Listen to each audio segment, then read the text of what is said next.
بسم اللہ الرحمن الرحیم۔ دوستو، ہمارے چینل میں آپ کو خوش آمدید کہتے ہیں۔ ناظرین، آج کی ویڈیو میں ہم آپ کو ابو جہل کے بیٹے کے ایمان لانے کے دردناک واقعے کے بارے میں بتائیں گے۔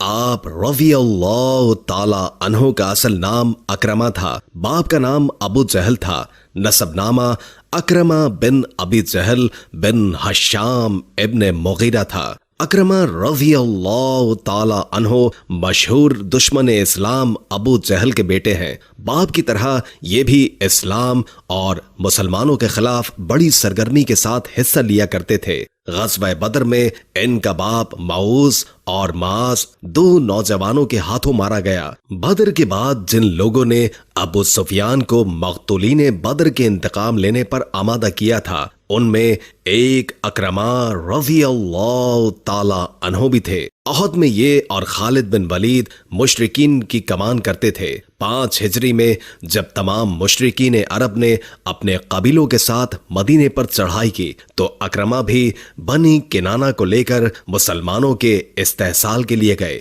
اہل مکہ نے بغیر کسی مقابلے کے سپر ڈال دی تھی، لیکن بعضوں نے جن میں عصبیت زیادہ تھی مزاحمت کی۔ ان میں ایک اکرمہ بھی تھے۔ غرض شروع سے آخر تک انہوں نے ہر موقع پر اپنی اسلام دشمنی کا پورا ثبوت دیا۔ فتح مکہ کے بعد جب دشمنان اسلام کی قوتیں ٹوٹ گئیں اور مکہ اطراف مکہ کے قبائل جوگ تر جوگ دائرہ اسلام میں داخل ہونے لگے تو وہ معاندین اسلام جن کی رعونت اور سرکشی ابھی تک نہیں گئی تھی، مکہ چھوڑ کر دوسرے مقاموں پر نکل گئے۔ اکرمہ بھی انہی میں سے ایک تھے۔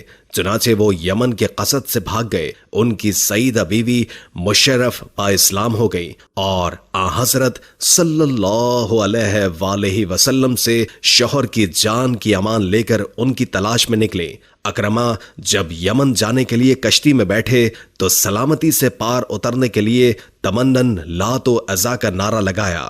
دوسرے ساتھیوں نے کہا، یہاں لات و عزا کا کام نہیں ہے، یہاں صرف خدا ہے واحد کو پکارنا چاہیے۔ یہ بات اکرمہ کے دل میں ایسا کچھ اثر کر گئی کہ انہوں نے کہا کہ اگر دریا میں خدا ہے واحد ہے تو خشکی میں بھی وہی ہے، پھر کیوں نہ مجھے محمد صلی اللہ علیہ وآلہ وسلم کے پاس لوٹ جانا چاہیے۔ چنانچہ وہ راستے میں ہی واپس ہو گئے۔ واپسی میں بیوی جو ان کی تلاش میں نکلی تھی وہ مل گئی۔ انہوں نے اکرمہ سے کہا کہ میں ایک ایسے انسان کے پاس سے آ رہی ہوں جو سب سے نیک، سب سے بہتر اور سب سے زیادہ صلہ رحمی کرنے والا ہے۔ میں نے اس سے تمہاری جان بخشی بھی کرا لی ہے۔ بیوی کی بات سن کر اکرمہ ان کے ساتھ مکے پہنچے۔ اس وقت حضرت صلی اللہ علیہ وآلہ وسلم مکے میں ہی موجود تھے۔ اکرمہ کو دیکھ کر فرط مسرت سے اچھل پڑے اور مرحبا یا الراکب المہاجر یعنی پردیسی سوار خوش آمدید کہہ کر استقبال فرمایا۔ اکرمہ بیوی کی طرف اشارہ کر کے بولے، ان سے معلوم ہوا ہے کہ آپ نے مجھے امان دے دی ہے۔ حضرت صلی اللہ علیہ وآلہ وسلم نے فرمایا، ہاں تم مامون ہو۔ اس رحم و کرم اور عفو و درگزر کو دیکھ کر جس نے اپنی ساری قوت اسلام کے مٹانے میں صرف کر دی تھی، فرط مزامت سے سر جھکا لیا اور نظر نیچی کر کے ان الفاظ میں اسلام کی حقانیت کا اعتراف کیا، میں شہادت دیتا ہوں کہ خدا ایک ہے، اس کا کوئی شریک نہیں ہے، آپ اس کے بندے اور رسول ہیں، آپ سب سے زیادہ نیک، سب سے زیادہ سچے اور سب سے زیادہ عہد کو پورا کرنے والے ہیں۔ اسلام قبول کرنے کے بعد گزشتہ گناہوں کی پوری فہرست نگاہوں کے سامنے آ گئی اور ان الفاظ میں عفو و تقصیر کی درخواست کی، یا رسول اللہ، میں آپ کے ساتھ بہت سے مواقع پر عداوت اور دشمنی کا ثبوت دے چکا ہوں، مخالفانہ مہمات میں شرکت کی ہے، مسلمانوں کے ساتھ لڑائی کے لیے میدان میں گھوڑے دوڑائے ہیں، آپ ان گناہوں کی مغفرت کے لیے دعا فرمائیے۔ ان کی درخواست پر رحمت عالم نے دعائے مغفرت فرمائی۔ اس کے بعد اکرمہ نے عرض کیا، یا رسول اللہ، آپ کے علم میں جو چیز میرے لیے سب سے زیادہ بہتر، باعث خیر اور سود مند ہو اس کی تلقین فرمائیے۔ حضرت صلی اللہ علیہ وآلہ وسلم نے خدا کی وحدانیت، اپنی عبدیت و رسالت کی تعلیم دی۔ ان تمام مراحل کے بعد اکرمہ کو تلافی مافات کی فکر ہوئی۔ عرض کیا، یا رسول اللہ، جس قدر روپیہ میں خدا کی راہ میں رکاوٹیں ڈالنے کے لیے صرف کیا کرتا تھا، خدا کی قسم اب اس کا دگنا اس کی راہ میں صرف کروں گا، اور اس کی راہ سے روکنے کے لیے جس قدر لڑائیاں لڑی ہیں اب اس کی راہ میں اس کا دگنا جہاد کروں گا۔ گو آن حضرت صلی اللہ علیہ وآلہ وسلم نے اکرما کی تمام گزشتہ خطاؤں سے درگزر فرمایا تھا، لیکن ایسے مشہور دشمن اسلام کے بارے میں عام مسلمانوں کی زبان روکنا مشکل تھا۔ لوگوں نے یا ابن عدو اللہ یعنی دشمن خدا کے بیٹے کہہ کر تانا زنی شروع کر دی۔ اس کو روکنے کے لیے حضرت صلی اللہ علیہ وآلہ وسلم نے مخصوص خطبہ دیا کہ لوگ کانے ہیں، جو جاہلیت کے زمانے میں معزز تھا وہ اسلام میں بھی معزز ہے۔ کسی کافر کی وجہ سے کسی مسلمان کے دل کو دکھ نہ پہنچاؤ۔ اکرمہ کو گزشتہ اسلام دشمنی کی تلافی کی بڑی فکر تھی، چنانچہ وہ قبول اسلام کے بعد ہمتن اس کی تلافی میں لگ گئے، اور حضرت صلی اللہ علیہ وآلہ وسلم کی حیات میں جو بھی موقع اس قسم کا پیش آیا اس کو انہوں نے کبھی نہ چھوڑا۔ حضرت ابو بکر کے زمانے میں جب ارتداد کا فتنہ اٹھا تو اکرمہ کو تمنا پوری کرنے کا موقع ملا۔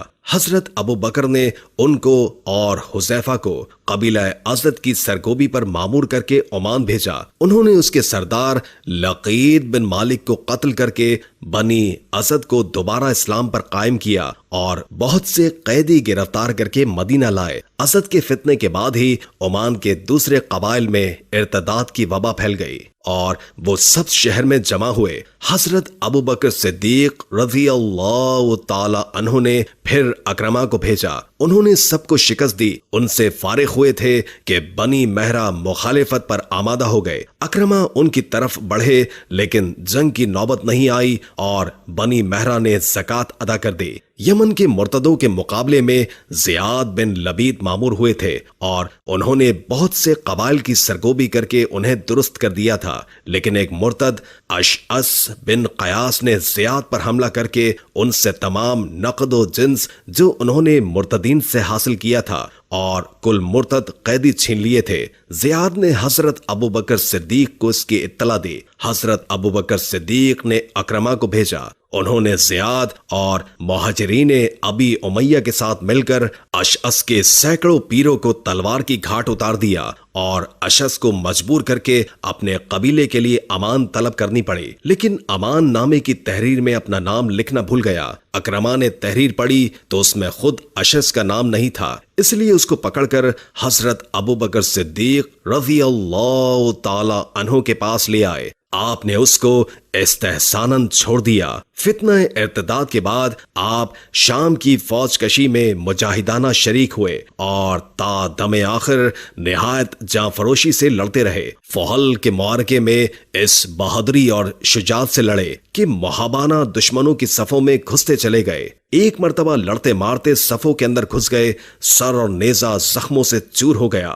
لوگوں نے کہا، اکرمہ خدا سے ڈرو، اس طرح اپنے آپ کو ہلاک نہ کرو، ذرا نرمی سے کام لو۔ جواب دیا، میں لات و عزا کے لیے تو جان پر کھیلا کرتا تھا اور آج خدا اور اس کے رسول کے لیے جان بچاؤں۔ خدا کی قسم ایسا ہرگز نہیں ہو سکتا۔ شام کے تمام معرکہ آرائیوں میں یرموک کا معرکہ نہایت اہم شمار کیا جاتا ہے۔ اس میں خالد بن ولید نے ان کو ایک دستہ افسر بنایا ہوا تھا۔ اکرمہ نے افسری کا پورا حق ادا کیا۔ دوران جنگ ایک مرتبہ رومیوں کا ریلا اتنا زبردست ہوا کہ مسلمانوں کے قدم ڈگمگا گئے۔ اکرمہ نے للکار کر کہا، ہم رسول اللہ صلی اللہ علیہ وآلہ وسلم کے ساتھ کتنی لڑائیاں لڑ چکے ہیں اور آج تمہارے مقابلے میں بھاگ نکلیں، اور آواز دی کہ کون موت پر بیعت کرتا ہے۔ اس آواز پر 400 مسلمان ان کے ساتھ جان دینے کے لیے آمادہ ہو گئے۔ ان کو لے کر اکرمہ خالد بن ولید کے خیمے کے سامنے